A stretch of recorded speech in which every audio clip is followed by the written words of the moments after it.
It's my pleasure to introduce your new president, Mzila, who will be heading up your institute as we celebrate our 125th anniversary.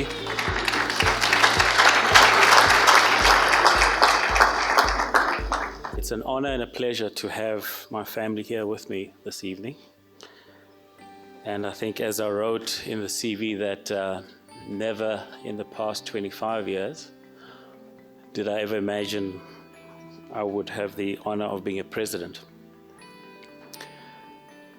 And so when I was asked to prepare something to talk to you about and to share with you this evening, I don't think it took too long. I don't remember it taking too long in terms of what to talk about, because I think, as you would have heard from my CV, this is an area and a topic of passion for me that I continue to be involved with. And the time that I spent with the Royal Bafokeng was probably some really practical learning in terms of what sustainable development is all about. And so whilst the topic is about post-mine land use, I think there's something essential about that I think we need to talk about. And hence the theme, I've called it Digging for the Heart of Mining. And I have a picture of two men digging very big holes, because that's what we do. But hopefully by the end of the speech you'll understand what is at the center of what I'm really talking about. So let me begin by saying that over the 2 decades of my career, the landscape of the mining industry globally has changed fundamentally. In South Africa, it has changed irrevocably.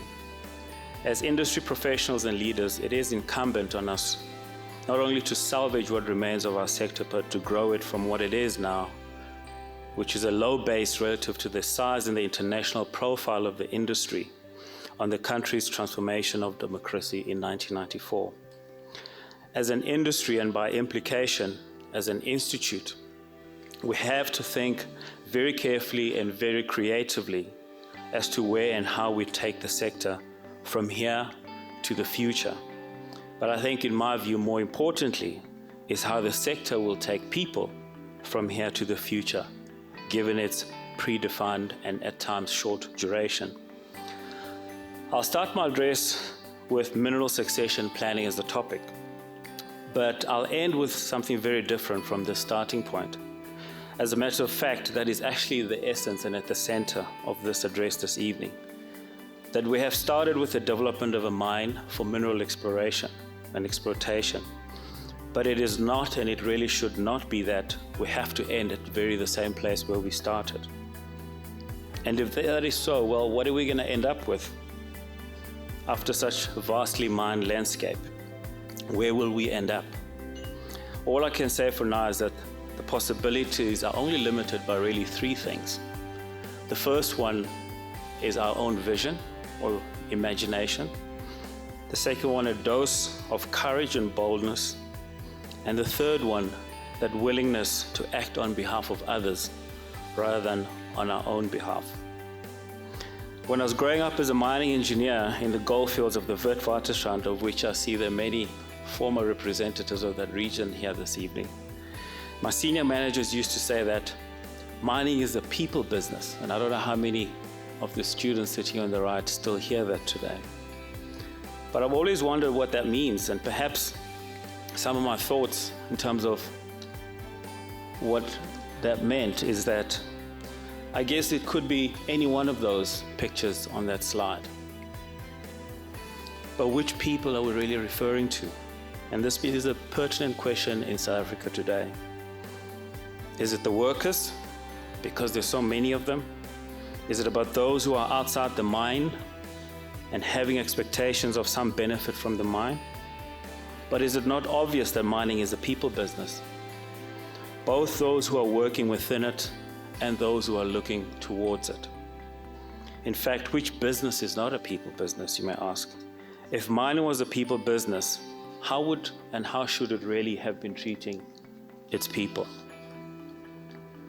You see here on this picture the obvious environmental impact of mining, but quite often the social impact is very subtle but fractious, and it causes very veiled social and economic disruptions. Whilst perhaps some concessions for the conduct of mining towards the environment can be offered, and here I must emphasize only some, because of the unavoidable disturbance to landscape, fauna and flora, and to a large extent livelihoods, the negative impact on people in pursuit of profit has to be reviewed. Mining has a long history in South Africa, and a rather unpleasant one at that. But I'm not here to dig into the past, and I don't mean any pun in that. It's only in the recent 20 to 30 years that we have really begun to understand the balance required in mineral exploitation such that we show care to the people and really make mining a people business and placing human well-being at the center of its business. I'll be quick to add that this endeavor still remains a little off-center, but we are beginning to see signals of hope for the future of communities arising from mining. And some of you may be familiar with this model of the triple bottom line of people, planet, and profit, where at the center it should be how sustainable we manage our operations. But I don't think it ends there, because all that this model tells us is what to do, but quite often we lack the ability to know how to do that. To achieve the balance suggested by this diagram, some have proposed more stringent legislation, higher penalties for transgressing mines, seeing as we make such high profits anyway, and even worst case scenario of our permits being confiscated. But what good will this do for the majority of those communities who today continue to depend on mining for their livelihoods? More and more the call for leadership is growing, and it's a call that is growing louder as a possible solution, and the industry needs leadership in order to live up to its promise of being a people business. But where does one find this leadership? It just seems to be so evasive. Is it so hard to find? Are these leaders not born yet? Or are they still in the making? In mining, it's emerging from within the people who are directly affected by the mining industry.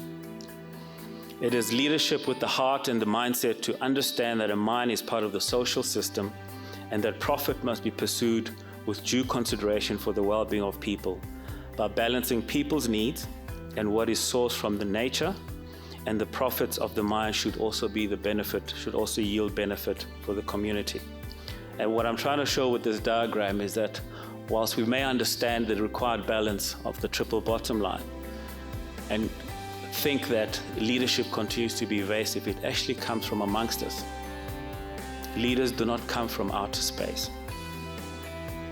In Limpopo, by way of example, a collaborative regional development platform is being established among social partners that include the participation and leadership of the provincial government, mining companies, a civil society organization, and a local but highly regarded R&D institution to work together towards better outcomes from mining, which will stimulate regional economic development and diversify the economy of the province.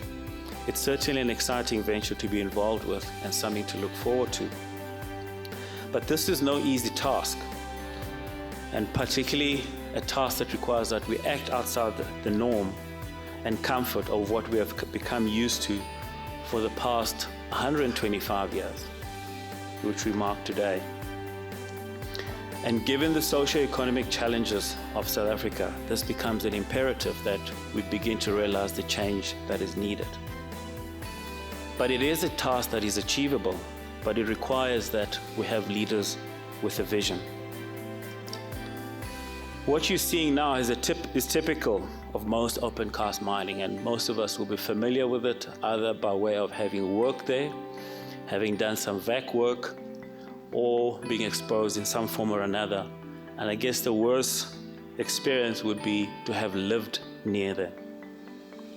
It is certainly a scar on the bosom of Mother Nature, if I can use an expression on Women's Month.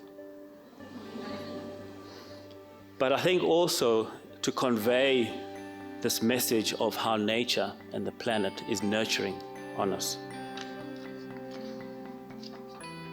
The question is, do we have a leadership that sees beyond this in terms of mining?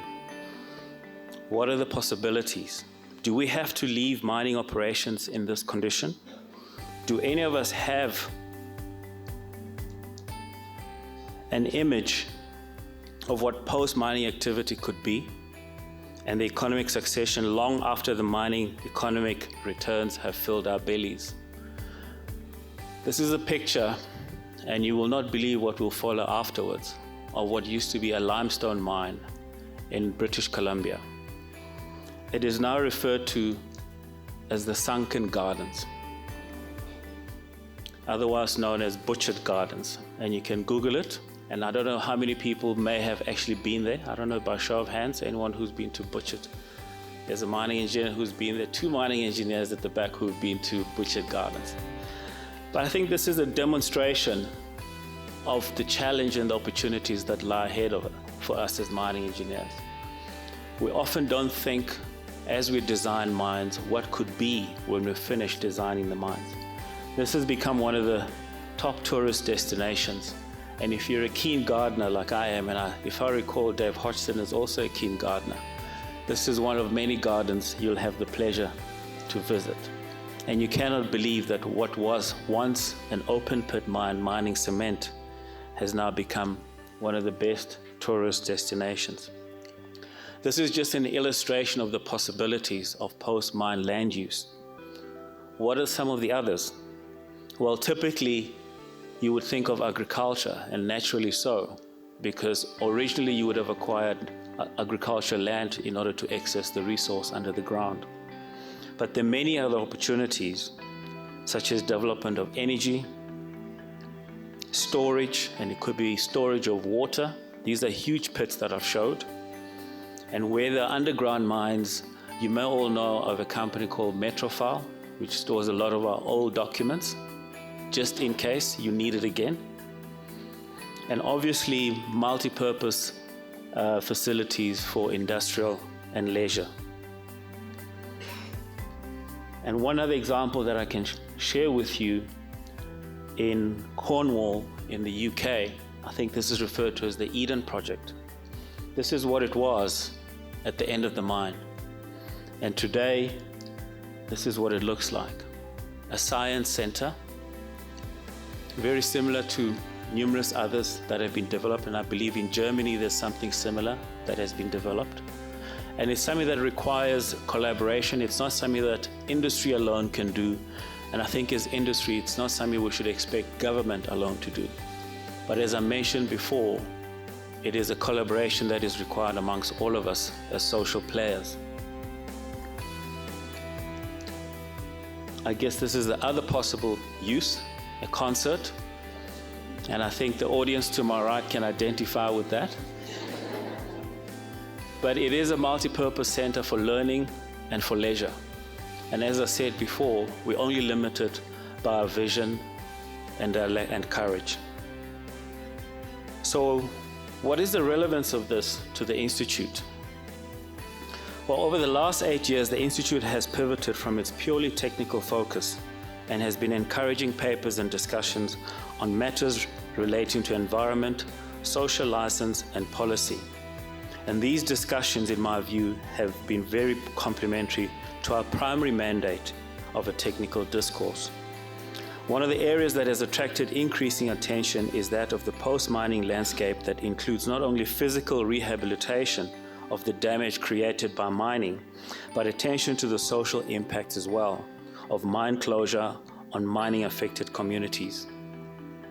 From a policy perspective, current statutes and regulations in the MPRDA, NEMA, and so on and so forth are limited to physical rehabilitation, but none of these statutes deal in any way with the social consequences of mine closure. Social and labor plans and corporate social investment, of which I have huge responsibility to deliver on, they seize on mine closure or prove totally inadequate, while mine closure provisioning is restricted largely to physical rehabilitation. These burning issues need to be addressed and redressed, and this imperative will constitute the primary focus of my tenure as president. In May of this year, Alistair McFarlane, my predecessor, suggested that the Institute Technical Program Committee, the TPC, introduce a bespoke post-mining landscape workstream. The recommendation was endorsed at the May 2019 Council meeting, and Professor Michael Solomon, a member of the Council and Chairman of the Mineral Economic Division of the Institute, was asked to provide a proposal for the imperative for approval of Council. This decision will fall within my term, and I will pick up the reins of the initiative. I will commit to raising the profile of the imperative and ensure it has significant traction by the time I pass the baton to the next president. The objective of this workstream is to build on the work done over a number of years by Professor Solomon. The Mineral Economic Division was established under the presidency of Mr. Gijs Landman, and in 2010 undertook a substantial piece of research into the call for the nationalization of South African mines. The research report, which recognized and highlighted the enormous stress affecting mining communities in the Platinum Belt, was released at the Mining Indaba in 2012 in Cape Town. Since then, work has focused on the theme of economic succession planning for the South African mines, which is directed towards ensuring a post-mining economic future for mining-affected communities. The imperative considers the concurrent diversification of mining land, infrastructure and water to provide for parallel and successive economies to mining that are not dependent on the continuing mine's existence. The parallel economy constitutes a transitional economy while mining is still active and develops into a substitutive or successive economy on closure of the mine. The construct provides a value proposition for the mining company by transferring mining land, which effectively in its balance sheet is a liability, and transfers it into considerably reduced rehabilitation liability and an asset on the balance sheet. More importantly, it provides for a post-mining economy for the mining affected and dependent mining communities. As we speak, there are 3 specific projects currently underway that are actively working on the development of post-mining economies, and I'd like to table these as case studies, or possible case studies, of the principles and tenets of ensuring economy beyond mining. The first is Sibanye-Stillwater, a gold mine in the West Rand, and they have recently announced the closure of 4 of their shafts, and we can appreciate the social impact of the loss of employment of a lot of those jobs and those people. At the same time, they've offered 16,000 hectares of land available for redevelopment for the economic benefit of the mine's retrenched workers and dependent communities. Some possibilities there.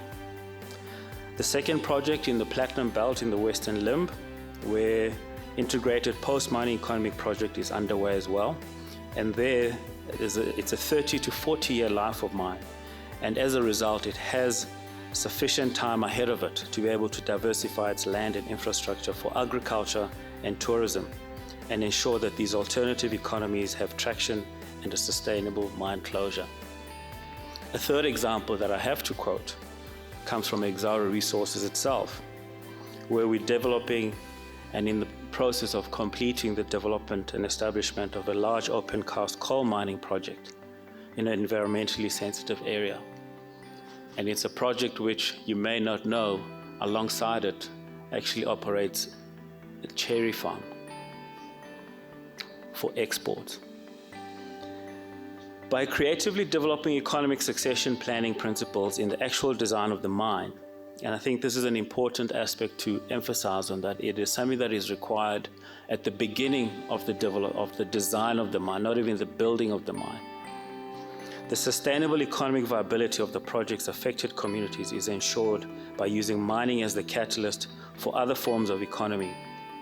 Highlighting actual projects will demonstrate the feasibility of the approach and demystify its design principles. It will also focus on what works and what does not, and in so doing provide a pragmatic proof of concept for our members to follow, learn, emulate the successes, and most certainly avoid the failures. So as I conclude, I'm hoping that during my president of the Institute, I'll be promoting programs that develop better understanding of the current contribution that mining can make to society and the broader economy, with the view to proactively planning for post-mine economies. This will require an assessment of the present impact that mining makes to the country's monetary, social and political economy, which I think to a large extent we have an understanding of, and the contribution that it can make in catalyzing broad-reaching, sustainable economic development, not only for affected communities, but the country as a whole. At the center of this imperative will be proactive contribution that mining industry can make to achieving the 17 objectives of the SDGs. And this is where, as Alistair mentioned earlier, the importance comes of meeting with the ministries that he mentioned. I aim to commit the Institute to an ongoing program to build awareness of the need to provide for post-mining economies and critical role that our members can play in the active participation as an imperative. I will also strive to create strategic relationships and partnerships between the SAIMM and other organizations, as already begun by Alistair and previous presidents, to support the economic succession planning imperative. In closing, I would like to commit my presidency to furthering the cause of minerals-driven sustainable development, which the country so desperately needs, and the advancement of social benefit from mining activity. These noble intentions can only be achieved with the cooperation and collaboration, which is becoming a new buzzword, but hopefully doesn't tire with you, with the leadership of the mining industry and the conscientization of our membership, a large component of the current and the future leadership of the industry on the criticality of social stability in mining communities and the perceptions of equitable benefit sharing on the part of mining affected communities. And so then I invite you, our members and constituency, during and beyond my presidency, to help in achieving this bold vision to benefit ours and future generations. I thank you.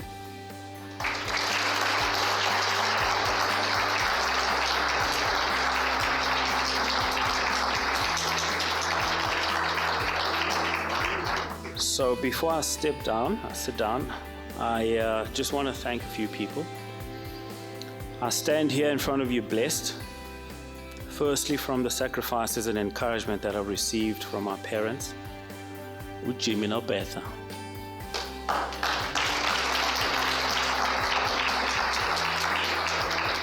who've been there throughout my education and professional development, as well as my sibling brother and sister who are here today, Lucas and Mthenjane.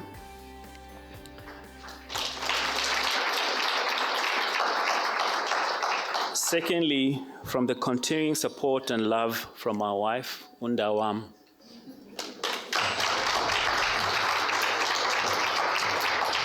And I must especially extend a word of thanks and love for her for the refining touches that she has placed on my two daughters, Tinyiko and Anzani.